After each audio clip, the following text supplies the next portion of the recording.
আশা করি সবাই ভালো আছো। তো আমিও মোটামুটি ভালো আছি। এইদিকে পুজো চলে আসছে, আমাদের বাঙালিদের দুর্গোৎসব দুর্গাপূজা চলে আসছে।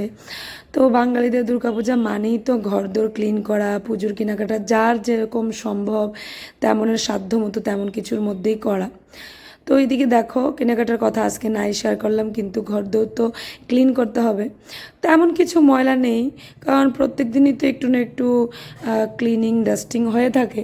তো তেমনটা কিছু ভেজাল নেই, এরই মধ্যে যতটুকু সম্ভব এগুলোর মধ্যে আমি করে নেব। আর দেখো, আজকে তাহলে তোমাদের সাথে একটা ছোট্ট ক্লিনিং ব্লগ শেয়ার করব। তো আশা করি তোমাদের ভালো লাগবে, ব্লগটা দেখতে থাকো। সকালবেলা ঘুম থেকে উঠে আশিবাসি কাজকর্ম শেষ করে স্নান করে পুজো দিয়ে ব্রেকফাস্ট করে চলে এসেছি ঘরে। আমার আরও 3টে ঘর আছে, আরও 2টো ঘর আছে, এই ঘরটা বাদ দিও। তো ওগুলো আর তোমাদের সাথে আজকে শেয়ার করব না, যদি শেয়ার করতে যাই তাহলে খুব বড় হয়ে যাবে ব্লগটা। এজন্য আমি আমার রুমটাই শেয়ার করছি। আর বলো তো কি, আমার রুমটার মধ্যে যেই পরিমাণ ময়লা থাকে, অন্য রুমগুলিতে তেমন একটা ভেজাল নেই, তেমন ময়লাও নেই। তো ক্লিন করতে বেশিক্ষণ টাইম লাগে না। আর আমি যেহেতু প্রতিদিনই একটু না একটু হাত লাগিয়ে ধোয়া মোছা একটু ডাস্টিং ক্লিনিংটা করে নিই, তো তেমন মানে কি বলবো যে এমনভাবে এত তোড়জোড়ভাবে তেমনটা করতে হয় না, তেমন পরিশ্রমও হয় না কাজের মধ্যে। তবে কি একটু উপর টুপুর একটু ঝোল ঝাড় দিয়ে নিয়েছি, এদিকে একটু বেডশিট চেঞ্জ করব, টেবিলের কাভারটা চেঞ্জ করব, দরজাগুলি মুছবো, জানলার পর্দাগুলি একটু ধুয়ে নেব, জানলার পর্দাগুলি একটু ধুয়ে নেওয়ার পর জানলাগুলি একটু মুছে নেব, এই সমস্ত কাজকর্ম। আর ঝুড়িগুলিকে একটু আড্ডু করে গুছানো। ধোয়া তো প্রত্যেক দিন একটা না একটা লেগে থাকে, আমার হাজব্যান্ডের, আমার ছেলে মেয়ের কাপড় চোপড়, তারপর এই যে 2টো বিছানার কাপড় চোপড়, তোমরা তো বোঝোই বাচ্চা কাচ্চার ঘরে তো আরও বেশি ময়লা হয়। তো প্রত্যেক দিন যেহেতু কাজকর্ম করে নিই, তো তেমন কোনো যে পুজো বা চৈত্র মাস আসলে যে তেমন কোনো হাঁপিয়ে পড়তে হবে তা না। তবু তেমনও কিছু কমও না, কারণ সমস্ত পর্দাগুলো ধুয়ে দিতে হবে। এগুলো তো আর প্রত্যেক দিন ধুই না, তো এগুলো ধুয়ে দিতে হবে। তো এগুলো প্রথমেই আমি ধুয়ে দিয়েছি, একদম সকাল সকাল উঠে ছাদে গিয়ে ধুয়ে মেলেও দিয়ে এসেছি। এতক্ষণে মনে হয় ওগুলো শুকিয়েও গেছে। তো ভাবলাম এগুলো ধুয়ে আগে রোদে মেলে দিয়ে এসে ঘরদোর ঝাড় দিয়ে নেব, এক এক করে সমস্ত কিছু ক্লিন করে নেব, মুছেও নেব। এই ফাঁকে আমার পর্দাগুলো শুকিয়ে যাবে, তারপর টাইম মতো এনে এগুলো আবার সেটও করে নিতে পারবো। তো তেমনটাই করে নিয়েছি দেখো, এক এক করে। আর এই রান্নাবান্নার আজকে তেমন কিছু ভেজাল নেই, নিরামিষ একটা সবজি হবে, মাছের ঝোল ডাল হবে। তো ওটা আমি সমস্ত কিছু রেডি করে দিয়ে এসেছি। তো আমার শাশুড়ি বলছেন যে উনি রান্নাটা সেরে নেবেন। তো আমি সমস্ত 3টা ঘর ভালোভাবে একটু ক্লিন করে নিই, তো মবিংও করে নিচ্ছি দেখো। আর ইচ্ছে ছিল হাত দিয়ে মোছার, কিন্তু কি করব বলো, এই যে মাধবের জন্য কিছু না করা সম্ভব হয়ে ওঠে না আমার। ছোট বাচ্চা থাকলে কোনো কাজই তুমি করতে পারবে না, এই যে কম্প্রোমাইজিংয়ের উপরে চলতে হবে, তোমার কিচ্ছু বলার থাকে না। আর বাচ্চাদের দিকে আগেই খেয়াল রাখতে হয়, তারপর তোমার ঘরের কাজকর্ম যেগুলি না করলে না হয় সেগুলিই করতে হয়। তো আমার মন না একদম সায় দিচ্ছে না যে পুজো আসছে আমি একটু ভালোভাবে ডিপ ক্লিন করব না, ওটা একদম মনের মধ্যে সায় দিচ্ছে না। তো এই জন্য করে নিচ্ছি। তারপর কিছু কাজকর্ম অর্ধেক করে আমি মাধবকে স্কুলে দিয়ে এসে তারপর বাকিটা করে নেব। তো আজকে মাধবের স্কুলে যাওয়াটা তোমাদের সাথে শেয়ার করব না, এই ক্লিনিংয়ের মধ্যেই থাকবো।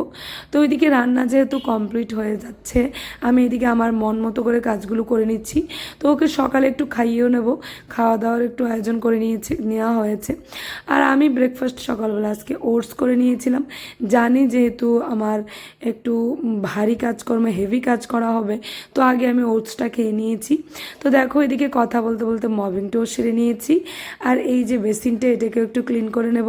তো এই পর্দাটা দেখতে পাচ্ছ, এটাও এনে লাগিয়ে নিয়েছি। সব কিছু তো আর শেয়ার করলে ব্লগ অনেক বড় হয়ে যায়, তো যেগুলো তোমাদের সাথে শেয়ার করার ছোট ছোট কিছু মুহূর্ত, সেগুলোই তুলে ধরছি। আর এটা হোয়াইট যেহেতু প্রত্যেক দিনই একটু না একটু ক্লিন করতে হয়। একদিন হয়তো বা তোমাদের সাথে শেয়ার করি, কোনো দিন হয়তো বা তোমাদের সাথে শেয়ার করি না। তো দেখো, পর্দাগুলো শুকিয়েও গেছে, তো চলে গেলাম ছাদে, নিয়ে আসবো এগুলো, এনে এক এক করে কিছু লাগিয়ে নেব আর কিছু তুলে রেখে দেবো গুছিয়ে। আমার ঘরে এক্সট্রা পর্দাও আছে, তো সবগুলো তো আর একদিনে লাগে না। তো এই সেট যদি লাগানো হয় আরেক সেট তুলে রেখে দিয়ে এরকম করেই লাগাই, কিন্তু ধুতে গেলে আমার সমস্ত কিছু একসাথেই ধুতে হয়। তো দেখো সবগুলোই শুকিয়ে গেছে, যেহেতু সবগুলোই নিয়ে নেব। আর কিছু কিছু একটু একটু একটু ভেজা ছিল, ওটা আর কিছু ম্যাটার করে না, লাগিয়ে নিলে ওটা বাতাসে বাতাসে টেনে যায়। তো এই যে দেখতে পাচ্ছ গ্রিন কালারটা, এটা একটু একটু ছিল, তো লাগিয়ে নেব যখন ওটা আবার শুকিয়ে যাবে, বাতাসে টেনে যাবে। তো চলো ঘরে চলে যাই, পর্দাগুলো নিয়ে এক এক করে সমস্ত কিছু আবার গোছাতে হবে। এই দিক দিয়ে অনেকক্ষণ টাইমও হয়ে গেছে। মাধব স্কুল থেকে চলে এসছে, দেখো এই চলে এসছে যেহেতু, তো আমার পিছু পিছু এই যে দেখতে পাচ্ছ যত ডিস্টার্ব তৈরি করা ওর থেকে শিখতে হবে। আমি কাজ করব আর ও ডিস্টার্ব তৈরি করবে, প্রচণ্ড ডিস্টার্ব করে। মেয়েরও টিচার এসে চলে গেছে, তো ওরা এখন আমার কাছেই থাকবে সারাক্ষণ। তো আমি এক এক করে পর্দাগুলো লাগিয়ে নেব, তারপর আবার লাঞ্চও করাতে হবে। তো তাড়াতাড়ি করে সেরে নিই, খিদেও লেগে গেছে জানো। এদিকে যেহেতু মাধব স্কুল থেকে চলে এসছে, তো বেলা তো বেজে গেছে 1টা। আমার কাজ কিন্তু শেষ হচ্ছে না। এই দেখবে যে পুজো আসলে কাজকর্ম শেষই হয় না, ধোয়া শেষ হয় না, ঝাড়াও শেষ হয় না আমাদের। তো আমাদের তো ওই যে বলি সবসময় আমি যে একটা খুঁতখুত অভ্যাস, এটা করলে সেটা করতে হবে, সেটা করলে ওটা করতে হবে। আর এইদিকে দেখো রান্নাঘরটাকেও ক্লিন করা হয়নি, তো রান্নাঘরটাকেও ক্লিন করতে চলে গেলাম। রান্নাঘর ক্লিন না করলে কিন্তু ভালো লাগে না, আর রান্নাঘরটাকেও ক্লিন করে তারপর চলে যাব। রান্নাঘর মুছাও বাকি আছে, নিচটা মুছা হয়নি, এগুলোকে লাইজল দিয়ে ভালোভাবে ক্লিন করে নিচ্ছি, তারপর ফ্লোরটাকে মুছে নেব। আর একদিনে যেহেতু প্রচণ্ড পরিমাণ প্রেশার পড়ে না, একদম স্টেমিনা কমে যায়, তো ভাবছিলাম একটু শরবত করে খেয়ে নেব। তো মেয়েকে বলছিলাম, কিন্তু ও ব্যস্ত ছিল, দিচ্ছিল না। তো আমি একটু পরে খেয়ে নেব, ওটা আর তোমাদের সাথে শেয়ার করলাম না। তো দেখো ফ্লোরটাকে মুছে নিচ্ছি। আর ফ্লোরে যে দেখতে পেয়েছিলে তোমরা কার্পেটে, এটা আমি আগের দিনই ধুয়ে দিয়েছি, তো আজকে এটা আর ধোয়ার কোনো ভেজাল নেই, আগেই ধুয়ে রেখেছিলাম, তো শুধু মুছে নেব। তো চলো কাপড় চোপড় যা দেখতে পাচ্ছ এগুলো কিছু পর্দা লাগিয়ে নেব, কিছু গুছিয়ে নেব। আর তোমাদেরকে তো প্রথমেই বলে দিয়েছি আমার 2 সেট আছে, দু সেট করে পর্দা আছে, তো এক সেট লাগিয়ে নিলে এক সেট গুছিয়ে রেখে দিই।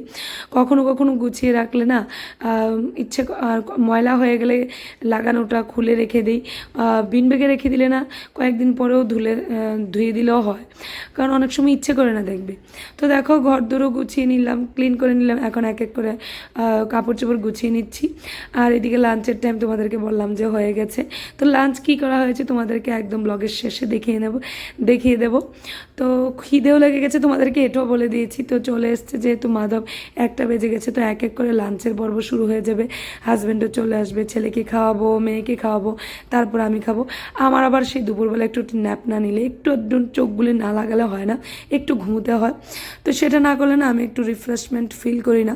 তো সেজন্য আমার একটু দুপুরবেলা 0.5 ঘন্টা 15 মিনিট 1 ঘন্টা যতটুকুই আমি টাইম পাই ওটা করতে হয়। আজকে বেশিক্ষণ টাইম পাবো না, কারণ অনেকটা টাইম লেগে গেছে আমার কাজকর্ম করতে করতে।